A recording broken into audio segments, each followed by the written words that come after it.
So I'd like to share it's personal, but in the same breath it's not.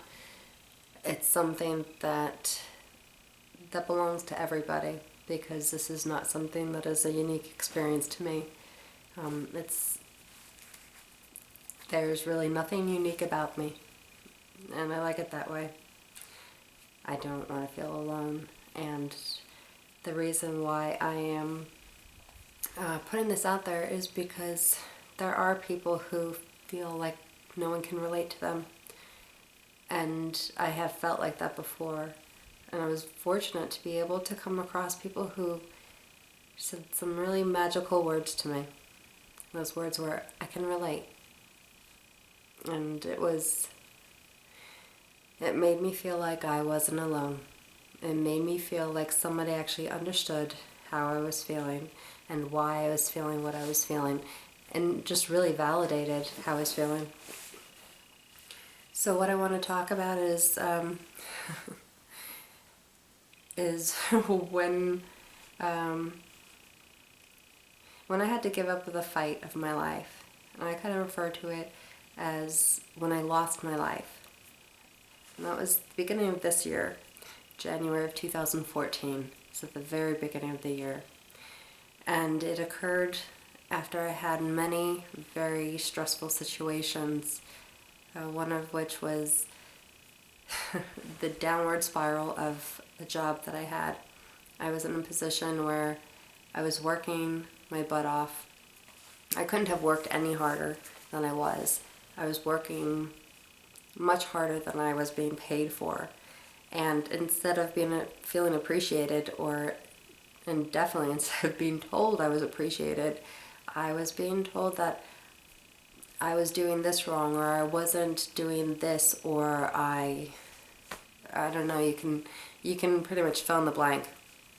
Because I think we've all been there, where we are giving 110%, and yet we're not being validated. That effort that we're putting in is not being validated, and we're also not feeling appreciated. And that right there, that was an indicator. I'll come back to that, but that not feeling appreciated, that's an important piece of this. So I was in a toxic job. A little bit later, I had some issues that happened with my mother. She had some health issues. I had some issues that happened with my daughter. I had just ended my relationship with my husband and had just moved out, which was an experience that it had nothing to do with moving away from him. It had to do with moving towards myself, moving into a new chapter of my life. And it was something that I was so excited about, because I had not been myself. I didn't know it at the time. Towards the end, when I got to that point where there just wasn't anything left in me, and I knew that I had to leave. The way I knew, it was pretty obvious at this point, and yet it was probably too long that I had waited. But the way I knew is that when I was coming back from a business trip, I was actually crying driving home, because I did not want to go back to that reality. And again, it had nothing to do with the person that was there. It had to do with the person who was going there. And I wasn't taking care of myself, because up until that point, I was forcing myself to stay in a situation that I was not happy in. Even though I had already started the process of separating, I still wasn't happy. That's another important thing. Stay in a situation that isn't making you happy. So, I lost a very important friend and lost contact. One of the most important friends that I had, and I didn't know what to do. All these different components were falling apart, and the one that I always relied on wasn't there anymore.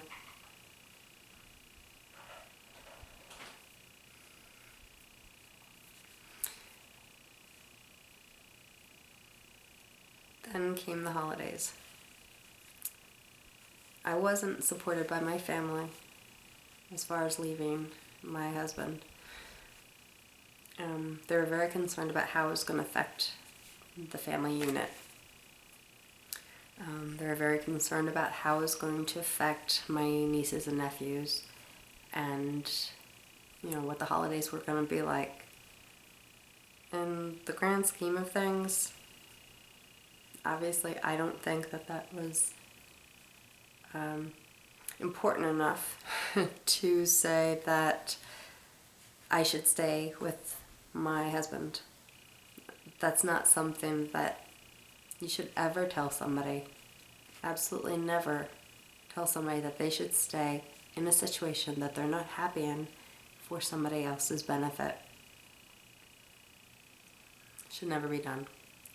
If you have done that, if you are telling somebody that is going to disrupt other people's lives, if they do something, make a move which is going to make them happy, you are stealing their joy. If they listen to you, you are stealing their joy. If they don't, like I didn't, it creates a resentment.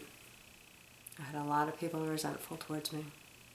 It made for a very difficult Christmas. The Christmas ended up becoming a solo trip for me. I have a very large family, and they're all down here. I'm in Florida. They're all visiting for the holidays, and none of them would come to my new place. Even though my daughter wanted so desperately to show everyone her new room in her house, they wouldn't. They were holding on to whatever concept that they had, whatever backstory they had created, and it was preventing them from being able to be happy for her. They were holding against her whatever they had with me. And it just wasn't fair. Another key part. Not fair. All these key parts, they add up. The last thing. The straw that broke the camel's back. During the holidays, I wasn't with them because I couldn't be near that toxic environment. I could not be with people who were creating a story about me, who were creating a reality of mine that didn't exist. And because of that, I was not with my children. I could have taken them with me, but their cousins, my nieces and nephews were there, and I didn't feel it was right to take them away from them.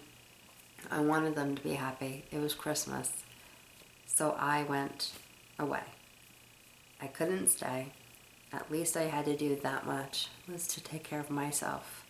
Leaving my kids there was very difficult for me, but I did it anyway because I thought it was the right thing.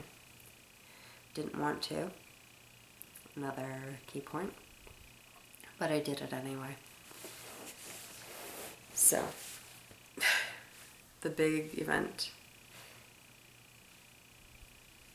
At the beginning of January, after a lot of stuff had gone down, I was driving with my 2 children in the car and started feeling something strange in my head. Almost felt like electricity, some sort of like electric current. And I knew it felt funny. It didn't feel normal. And I was already on my path, my route to my mom's house. And so I figured I'll be okay till I get there. Except I wasn't. I got maybe 2 or 3 miles down, which was still about 4 or 5 miles away from her house. And I started getting pressure in my chest. And between my head and my chest, I'm not sure if I started panicking or reality started setting in and I knew I had to panic. So I pulled over into a gas station, and a big component of my recovery and being reborn into who I am is my faith. It doesn't have to be faith in God. It can be faith in whatever it is that you want to have faith in. There is no one right answer. You can have great faith in the universe. But having faith is important because it's, I think, a human nature for us to need something to make us not feel so burdened by the pressure. If we can believe in something greater than ourselves, no matter what it is, it will benefit us. For me, I say God, or I say the universe. That's what I use. It's one of those fill in blank. It's whatever rings right for you. So my faith became stronger throughout the process, and the reason it did started the beginning of the year when I was introduced to a concept called law of attraction, and it was something that I had never heard about. I kind of understood what it was because it seemed to follow the same concept as whatever you put out there. If you put out good energy, you're going to get good energy back. So I could grasp that. I could hold on to that. It was a little bit more than that, though, which I was starting to get excited about because it was about creating the future that you wanted. And I saw how it worked. Everything that I had at the end of the year, minus the things that were in my life that I was allowing to be in my life, all the stresses that were happening, what I was taking on myself, what I was holding and trying to control, big component. Those moving out, it wouldn't have happened had I not believed. I wouldn't have had the income to do it had I not believed. I started playing out this vision in my head as far as what kind of future I would have and what I wanted, where I wanted to live, how I was going to be able to afford it. At that time, I was financially dependent on my husband, and I could not see my way out of that. I had no idea how I was going to become independent. So all those things led me to the belief that, and this is true, there is something greater than myself. I knew it before. There was confirmation. There was also confirmation that I have more control over what happens than I thought originally. So that fateful day, as I'm driving and I'm feeling some weird electrical current thingy in my head and feeling pressure in my chest, and I get to the point where I can't breathe, and I pull over. My 2 kids are in the car. And I know something is not right. I pull into this gas station. I pull right up to the store. And as I pull up, I see a police officer walk into the store. And I turn to my daughter and I tell her, honey, please go get that police officer. Tell him that your mommy is not feeling well and needs help. So she did. She was amazing. He came out. I was starting to lose consciousness. It was very difficult for me to focus on what was happening. I felt like I was hyperventilating, but I wasn't. My eyes were getting heavy. My head was still, nothing was really going on in my head except for a million thoughts that were passing through. My eyes were closing. I started to lose control. I told my daughter how to get into my phone, how to unlock my phone, how to get in touch with my grandma, or her grandmother, my mom. And everything kind of played out from there. I went into a seizure, and it was a grand mal seizure. The police officer knew and was reporting it as a seizure when he was calling the paramedics. And unfortunately, it happened in front of my children.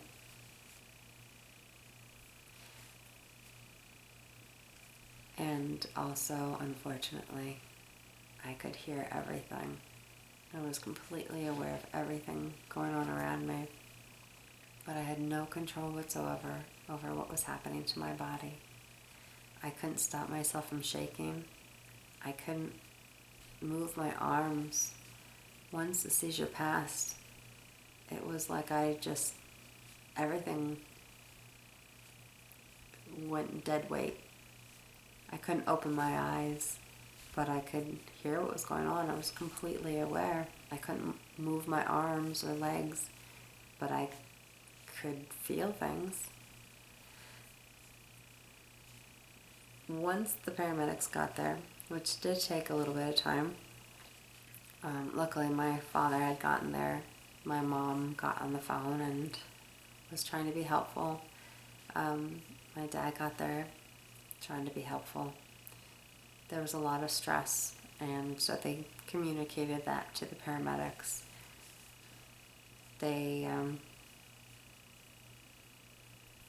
really focused on stress, and the paramedics said exactly that. They said I had a panic attack.